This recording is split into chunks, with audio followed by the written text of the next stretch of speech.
The Lord be with you. A reading from the Holy Gospel according to Mark. Jesus and his disciples left from there and began a journey through Galilee, but he did not wish anyone to know about it. He was teaching his disciples and telling them, "The Son of Man is to be handed over to men, and they will kill him. And 3 days after his death, the Son of Man will rise." But they did not understand the saying, and they were afraid to question him.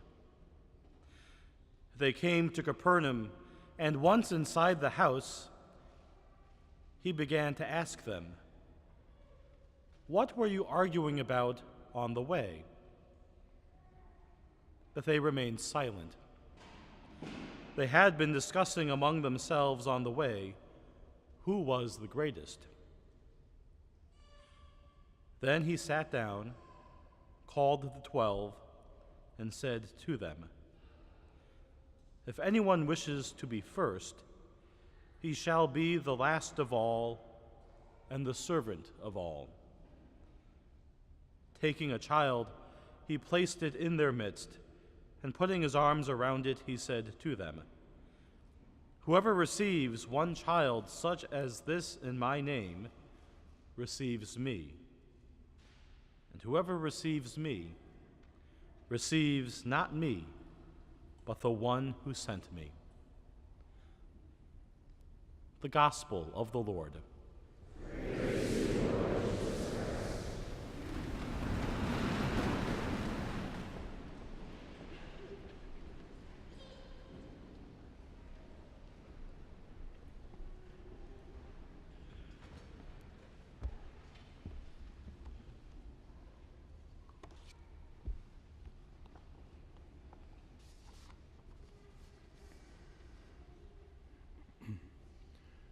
In order to get to the depths of these readings, you and I need to be honest about something. You and I care a lot about who is the greatest. We want our 4-0 football team to be the greatest in the land. We know that our marching band is always the greatest. The football players say that the student body is the greatest. Our Notre Dame liturgical choir is outstanding and definitely the greatest televised Sunday morning mass choir in this country. And I burst with pride as a faculty member at this university when students manage in any number of activities to earn the lighted number 1 that shines from the top of Grace Hall. We use the word greatness to describe our academics, our community, and our goals. We are striving for greatness, and as Father Jenkins echoed our university's founder, Holy Cross Father Soren, he said very inspiringly, "Let no one ever again say we dreamed too small."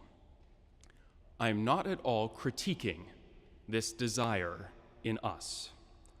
Most all of the time, it is a very good thing that leads to earnest and brilliant people doing, well, great work, sometimes together.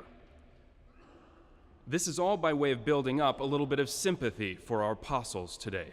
Once we're honest that you and I spend a much larger than perhaps we would initially admit portion of our lives either pursuing or admiring greatness, then it doesn't make it so easy to condemn the apostles.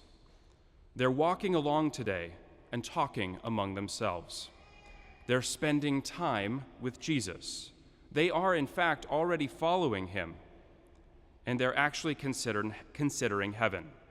So already this morning, you have to admit, they're preoccupied with very good things. But then, of course, comes the greatness aspect. Who will be the greatest in the kingdom of heaven? And by posing the question as they do, the apostles introduce their own condition of competitive logic onto the idea of heaven. And so the good impulse in their desire for salvation is sundered by this earthly logic of greatness. And the problem with this mistake of the apostles isn't just that they were being competitive, it's that they somehow get heaven completely wrong by doing so. And the implications of their mistake come into full relief with a parable from literature, from Dostoevsky's The Brothers Karamazov. It's called the parable of the onion. And I'll share it with you now. And notice how in this parable, competitive logic enters into a vision of heaven and its consequence.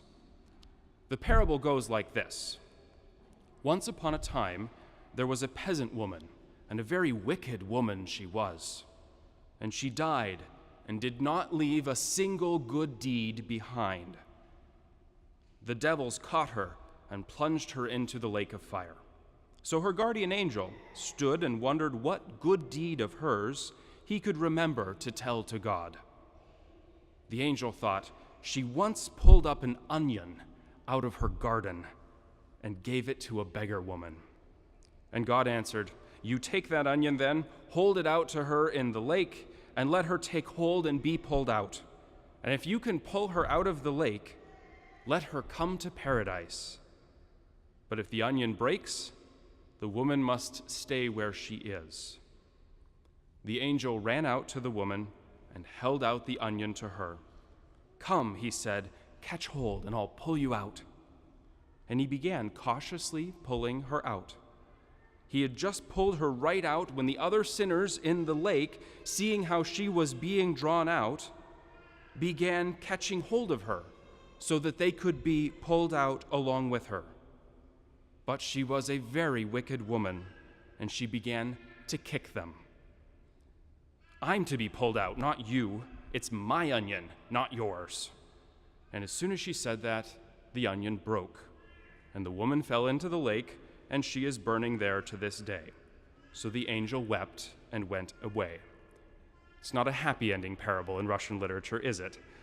But it brings our spiritual issue into deep relief. The old woman reveals the deep reality of this competitive logic. It enters into our consideration of salvation only out of fear and insecurity in who we are, in God's ability to draw out of us the relations in love for which we were created, and how quickly you and I grow suspicious of relations with one another. That the old woman could be saved by an onion was itself absurd. An onion could never support even a frail old woman. Yet that onion, representative of the one bit of good in her, was enough for God. God could draw her out of the lake of fire, and she would have learned the point of it all if she had finally opened herself up to letting all those clinging to her feet join on the way up. But she couldn't let go of her fear. Imagine if the old woman were replaced by the child whom Jesus sets before the apostles in our gospel today.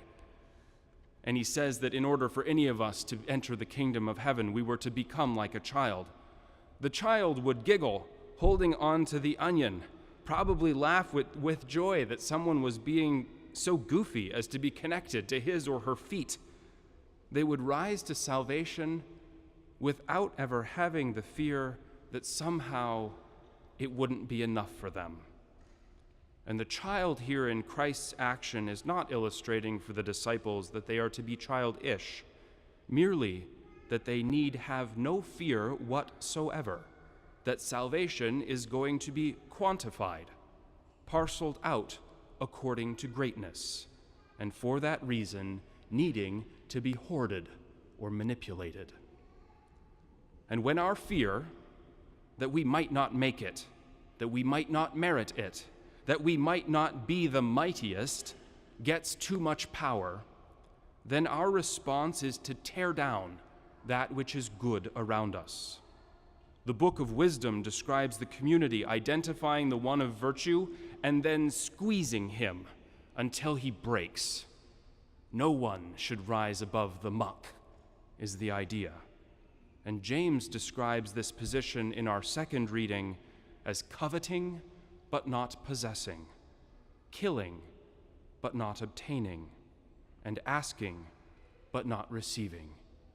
Friends, it is the most unsatisfactory of sin. But this is where we have good news. Because Christ emptied himself, became one like us, rose from the dead, and ascended to heaven, we are connected as the members of his body, connected to him by the fact that we have human skin. And to be lifted up to heaven by the frailty of our own skin is even more tenuous, if we're honest about it, than Dostoevsky's onion. But Christ has proven it possible. We just have to grab a hold as members of a body to our head and to hold on to as many others as we can possibly take along with us. It's no longer about competition. It's about becoming together who we are in Christ. And at that point, the first and the last no longer matter. The first are the last, and the last are also the first, because the only thing that matters is our connection together in Christ. And so the disciples' mistake about heaven is what Christ corrects at the end of our gospel. Heaven is not a place with rankings, territories, and fluffy clouds, some with harps and others with other individuated instruments. No, in heaven, you and I are not adjacent to one another at all. Rather, in Catholic theology, together in Christ, heaven is that which we become. It is not the place to which we attain, but rather the reality into which in Christ we are transfigured. In that moment, together in the fullness of Christ, all of our desires for greatness will have been replaced by the reality that we are. Christ will make us great, because in union together, he will make us himself. So let us approach this table of union with Christ to be lifted up by the very body and blood that can raise you and me together to eternity.